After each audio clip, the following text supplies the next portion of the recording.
మానసిక రోగులకు సేవ చేయడం అంటే నిజంగా మాధవ సేవే అని అన్నారు Ayushman homeopathy hospital additional director Lingaraju. తమ ఇన్స్టిట్యూట్లో హోమియోపతి ఫైనల్ ఇయర్ చదువుతున్న విద్యార్థులతో కలిసి ఉప్పల్లోని medical education and natural service సెంటర్ను సందర్శించారు. 60 మంది మానసిక రోగులకు వైద్యాన్ని అందిస్తూ మీన్స్ సంస్థను నడుపుతున్న జ్ఞానప్రకాష్ను లింగమూర్తి అభినందించారు. సహజమైన పద్ధతిలో వైద్యం అందిస్తూ వారి రుగ్మతను పోగొట్టడం నిజంగా గొప్ప విషయమని కొనియాడారు. 15 రోజులకు ఒకసారి మీన్స్ సంస్థను సందర్శించి రోగులకు వైద్యం అందిస్తామని వెల్లడించారు. మా సంస్థ నుంచి అంటే గవర్నమెంట్ ఇన్స్టిట్యూషన్ హోమియో ఇన్స్టిట్యూషన్ నుంచి ఒక 100 బెడెడ్ హాస్పిటల్ తోటి సర్వీస్ చేస్తున్నాము.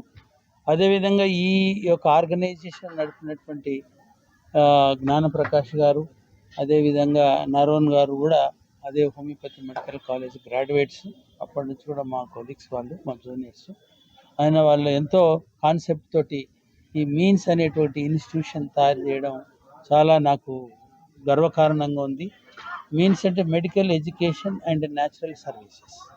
ఈ natural services education, medical education combined చేసుకుంటూ ఈ యొక్క సంస్థను నడిపించడం అనేటువంటిది మామూలు ఒక కాన్సెప్ట్ కాదు. ఇది దృఢమైనటువంటి కాన్సెప్ట్ తీసుకొని వాళ్ళు నడిపించడం.